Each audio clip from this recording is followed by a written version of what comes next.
Pegue a sua Bíblia nesse instante, em nome de Jesus.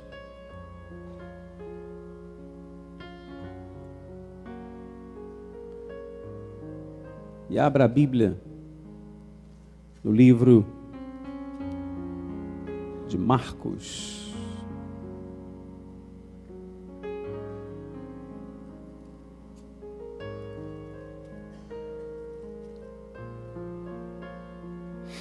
Marcos 8, tá? Marcos capítulo 8.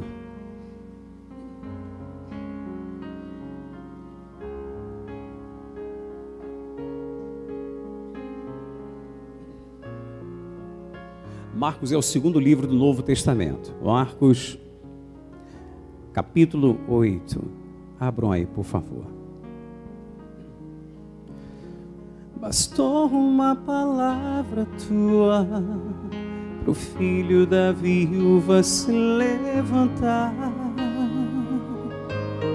Bastou uma palavra tua pro sonho de Ana se realizar.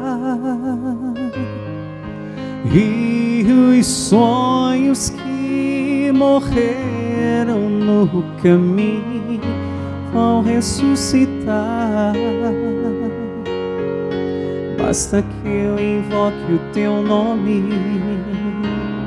basta que eu creia no teu poder, basta que me digas pela tua fé, acontecerá.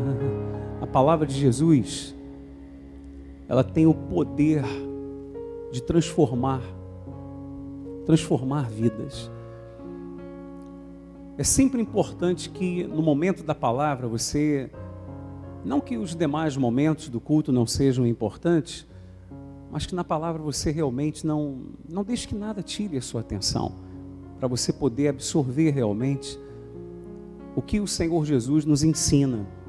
E no que eu vou ler aqui para vocês, capítulo 8, versículo 22 em diante, tem um ensinamento muito profundo. Embora a passagem seja muito simples, mas tem um ensinamento maravilhoso de Jesus para todos nós. Diz assim: a cura de um cego em Betsaida. Então chegaram a Betsaida e lhe trouxeram um cego, rogando-lhe que o tocassem. Jesus, tomando o cego pela mão, presta atenção nisso, Jesus, tomando o cego pela mão, levou-o para fora da aldeia de Betsaida, e aplicando-lhe saliva aos olhos, impondo-lhe as mãos, perguntou-lhe: vês alguma coisa? Este, recobrando a vista, respondeu: vejo os homens, porque como árvores os vejo andando. Ou seja, não estava vendo ainda perfeitamente, né? Então, o que diz aí, versículo 25? Novamente lhe pôs as mãos nos olhos, e ele, passando a ver claramente, ficou restabelecido, e tudo distinguia de modo perfeito. Amém? Ou seja, ficou curado perfeitamente, completamente, melhor dizendo. Versículo 26 diz, aqui está algo fundamental para a nossa fé, para a nossa vida, que disso depende a nossa vida. E mandou Jesus embora para casa, recomendando-lhe: não entres na aldeia. Vou ler novamente. E mandando Jesus embora para casa, embora para casa, recomendando-lhe: não entres na aldeia. Olhem para mim, por favor. Em outras palavras, não volte para Betsaida. Amém? Não entre em Betsaida. O que aconteceu aqui? Nós temos alguns ensinamentos que são importantes ao extremo aqui para a nossa vida, para a nossa fé. E eu queria que você realmente colocasse muita atenção para você entender. Para uma compreensão melhor do que aconteceu, do que ocorreu aqui neste episódio, é interessante que você entenda o que quer dizer Betsaida, não o significado do nome, mas para que você entenda, Betsaida era um lugar onde Herodes Filipe mandou que se levantasse um templo pagão, um templo para idolatria do povo, e que as pessoas aderiram àquilo, e que grande parte daquelas pessoas tornaram-se pessoas idólatras, adorando a deuses, a um Deus pagão. Então lá estava um templo que fora edificado com esta finalidade, a finalidade de afastar as pessoas do verdadeiro Deus. Betsaida, para quem não sabe, ela faz parte de uma lista de cidades impenitentes. Uma lista de cidades que o Senhor Jesus mencionou como sendo cidade que sofreria uma punição muito grande. Eu vou mostrar para você o versículo lá de Mateus, capítulo 11, verso 21, que diz assim: ai de ti, Corazim, uma outra cidade. Ai de ti, Betsaida, esse lugar aqui. Ai de ti, Betsaida, porque se em Tiro e em Sidom se tivessem operado os milagres que em vós se fizeram, há muito que elas se teriam arrependido com pano de saco e cinza. Amém?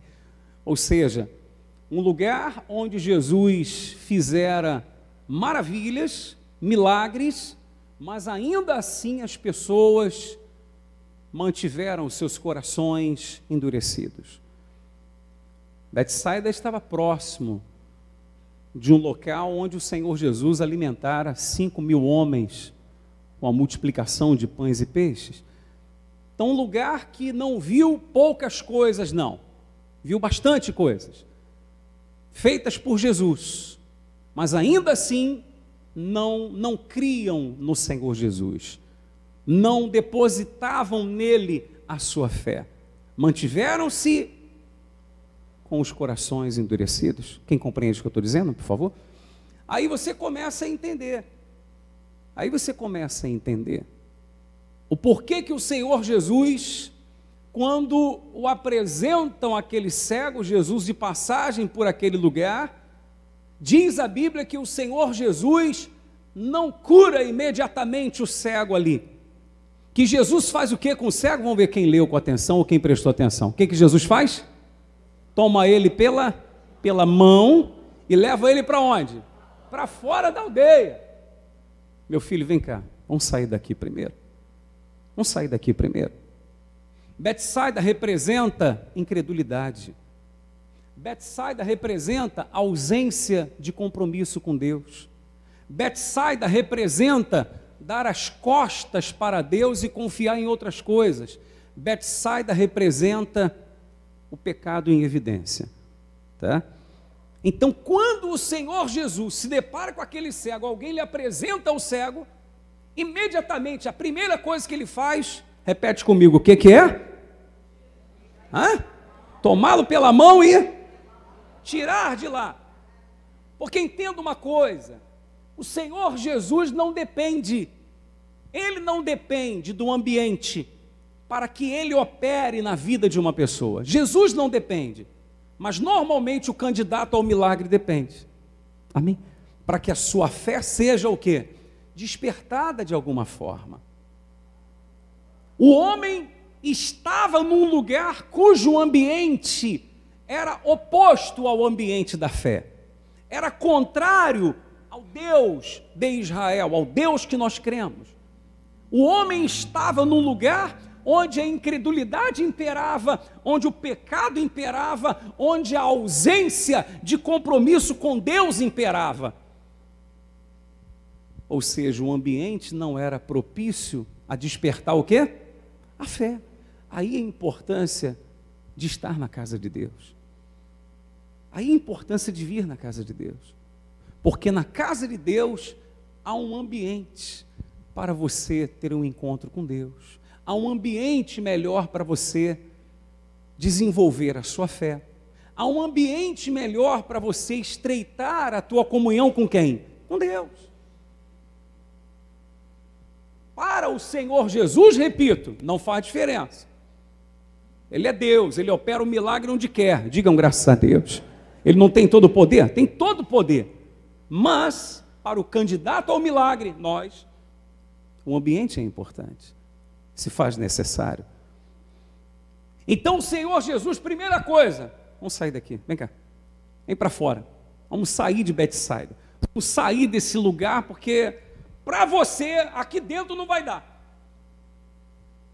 Tanto é verdade isso, como que é importante a pessoa sair de Betsaida, sair do mundo. Betsaida podemos colocar como sendo um mundo que oferece N coisas, com colorido falso pra caramba, com uma aparência, muitas das vezes, que chama a atenção, com aparência até muito bonita, mas que certamente vai levar a pessoa à destruição lá na frente, porque o pecado é assim, ele é saboroso na boca, mas depois a consequência é amarga como fel.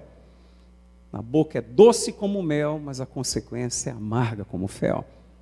Porque o mal engana a pessoa, engana realmente. Então Jesus tira ele do mundo, tira ele de Betsaida primeiro, vem cá para fora. E você veja que a coisa era tão forte, que o homem estava tão carregado por aquele espírito de incredulidade daquele lugar, que isso em nenhuma outra oportunidade havia acontecido.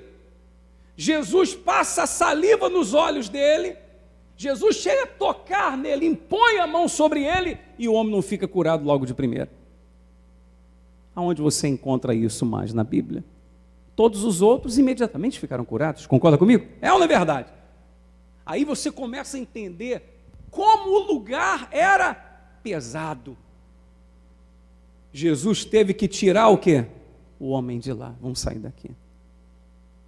Isso porque tirou de lá. Imagine se fosse lá dentro.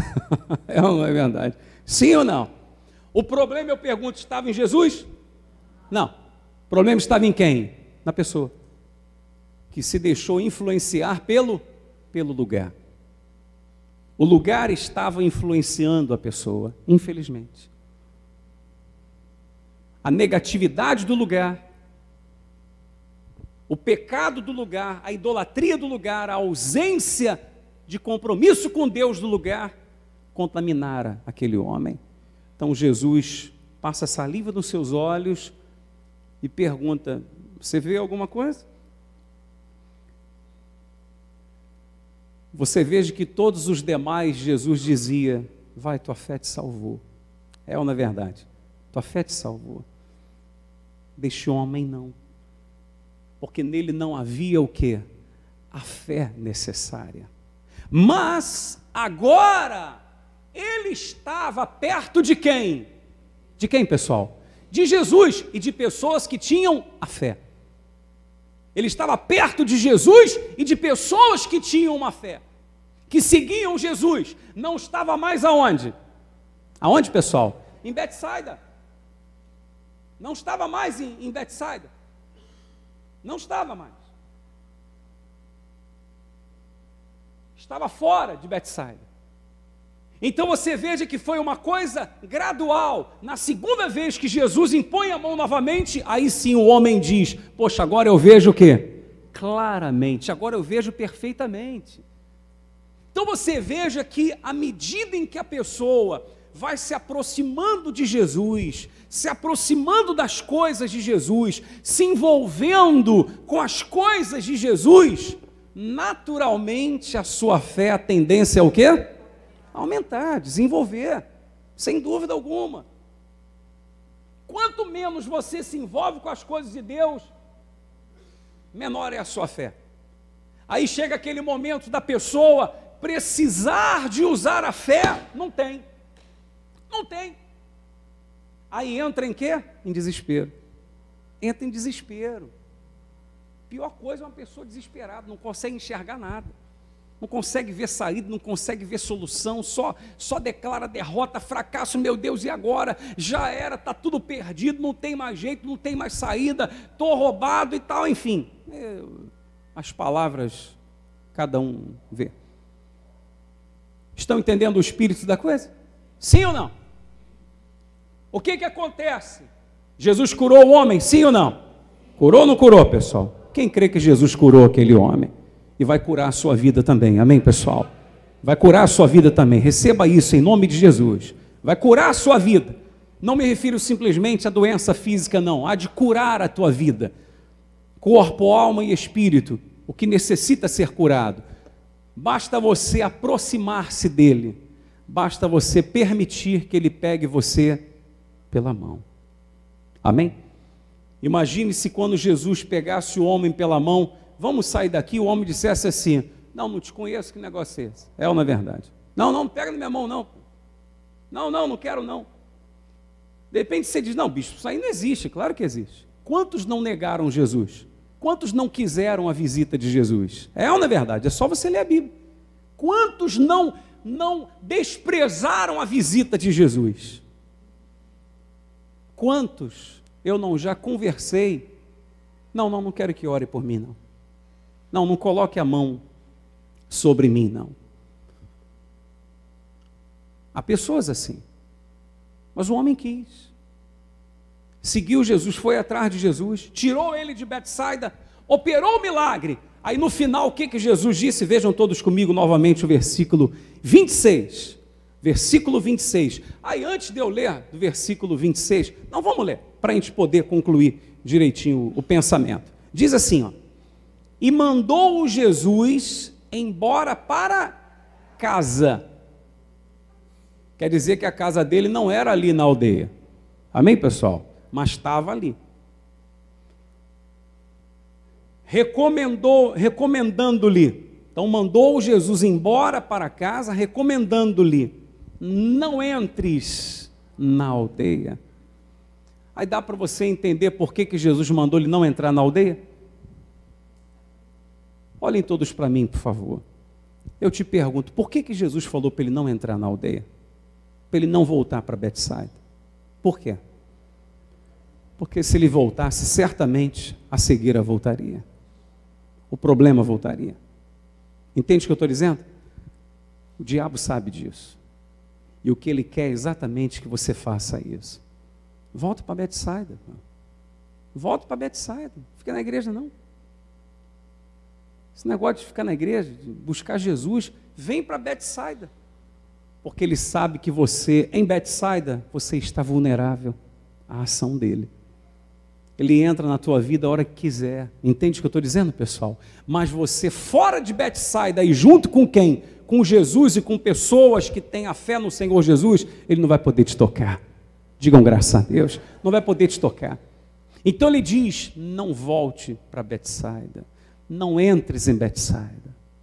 Não volte ao pecado. Não volte ao mundo. Não vá de acordo com o pensamento do mundo. Vai ser ruim para você. Mas quem falou que se ele voltasse a Betsaida, poderia acontecer dele ficar cego de novo? Poderia ser que ele não ficasse cego, mas coisa até pior poderia acontecer. Mas o senhor pode me dar uma garantia que isso é verdadeiro? Posso? Marque esse versículo na Bíblia Sagrada de João, capítulo 5, verso 14, onde Jesus cura um homem paralítico, que estava 38 anos esperando que alguém o lançasse no tanque para que ele fosse curado. 38 anos esperando ali, querendo. E Jesus chega para ele e fala assim, vem cá, você quer ser curado? Aí ele vira para Jesus e diz assim, Senhor, mas eu não tenho quem me jogue no tanque não. Não foi isso que Jesus perguntou. Jesus perguntou o quê? Você quer ser curado? Porque se você quiser, Jesus pode tudo. Amém, pessoal? O problema é que a pessoa fica às vezes botando um monte de desculpa. Não, mas o senhor não sabe como é que está a minha vida. Não, mas o senhor não sabe qual é o problema. Não precisa. Jesus só quer saber o seguinte, você quer e crer? Bem, em suma, Jesus curou aquele homem. Aí veja só, leiam comigo agora no capítulo 5, verso 14. Como é que é forte isso? Do Evangelho de João. Mais tarde, Jesus o encontrou aonde? No templo. E lhe disse: olha que já estás curado. Olha Jesus falando com ele, você está vendo que você está curado. Deus te curou. Não o quê? Não peques mais, para que não te suceda o quê? Coisa pior. Então, às vezes a pessoa fica se valendo do seguinte: mas Deus operou na minha vida. Deus fez um milagre na minha vida. Não tem problema eu pecar. Mesmo eu estando no pecado, Jesus fez um milagre. Então quer dizer que isso não é relevante? Jesus diz para o homem: você está vendo que você está curado. Em outras palavras, Deus usou de quê? De misericórdia para com você. Deus nem considerou os seus erros, te deu uma oportunidade. Mas não peca mais não, para que coisa pior não te aconteça. O que de pior poderia acontecer com aquele homem que 38 anos dependia dos outros para lhe levar para baixo, para cima? Sempre dependendo dos outros, se arrastando. Não é verdade? Paralítico, 38 anos, sofrendo, no leito, sempre sendo deixado para trás, sempre sendo humilhado. Ah, você nunca fica bom, você não pode mergulhar, você não... enfim. O que não poderia ser pior? O perder a salvação é o pior. O jogar a vida eterna fora é o pior. O ir para o inferno é o pior. Isso é o pior. Então Jesus disse: rapaz, não volta para o pecado não, para não acontecer com você coisa pior. Então, se Jesus tirou você, chamou você de Betsaida e trouxe à presença dele, ele diz para cada um de nós nessa manhã: Gerson, meus filhos, não voltem para Betsaida.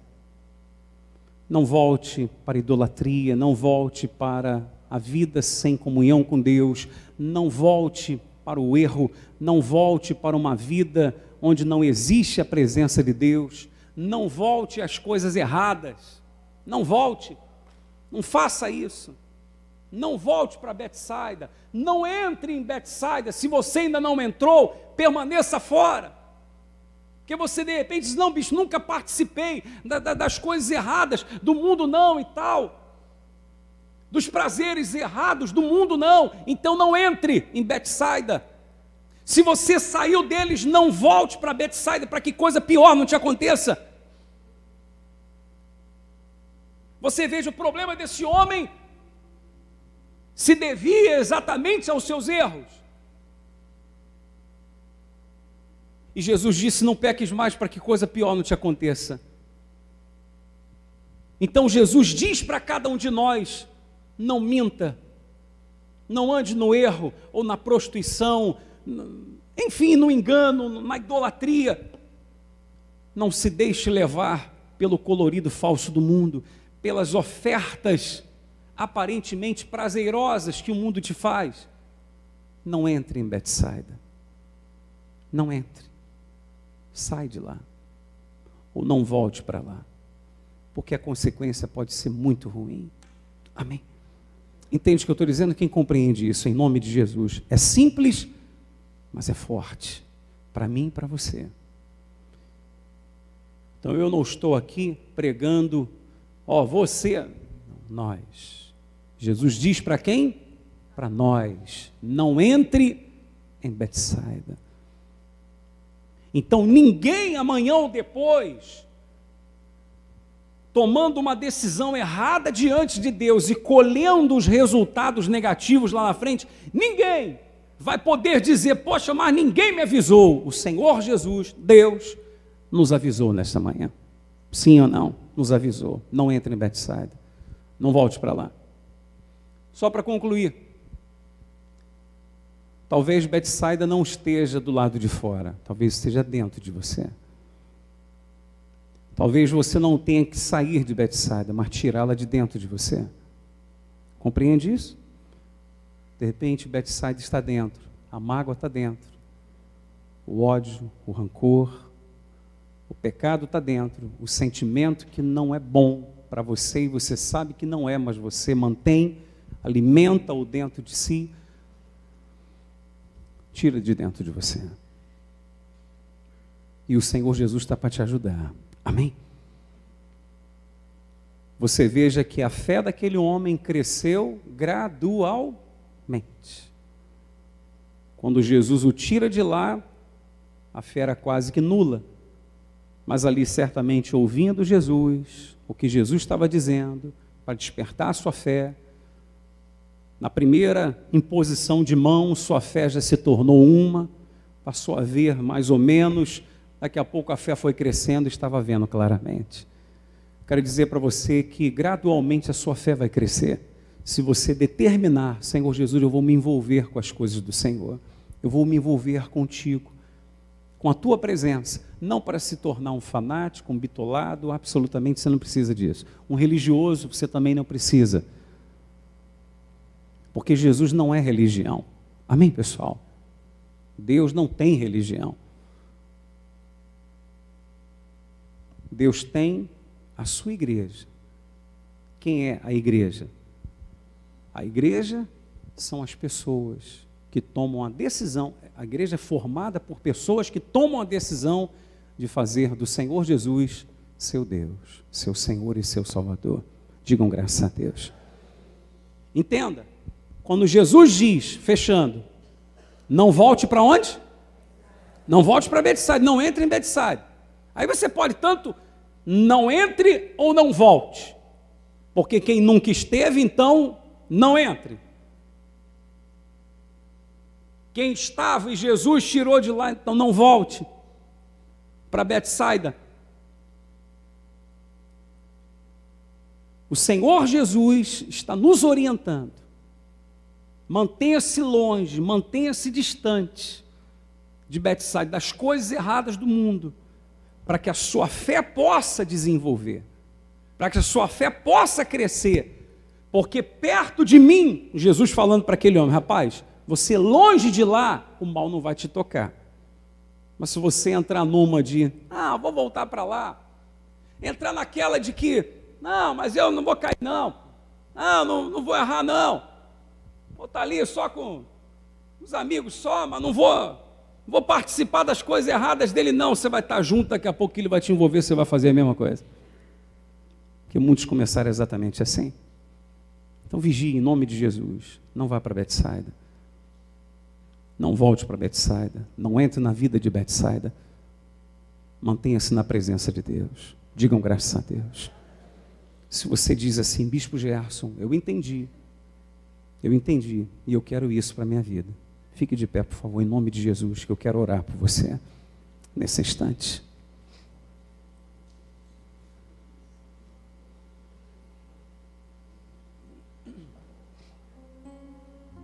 Eu quero fazer de Jesus o Senhor da minha vida.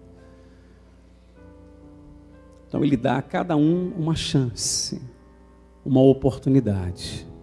Amém? Quem sabe a última chance. Quem sabe a última chance de você se render a Ele, se entregar a Ele e nascer de novo. Tornar-se uma nova pessoa.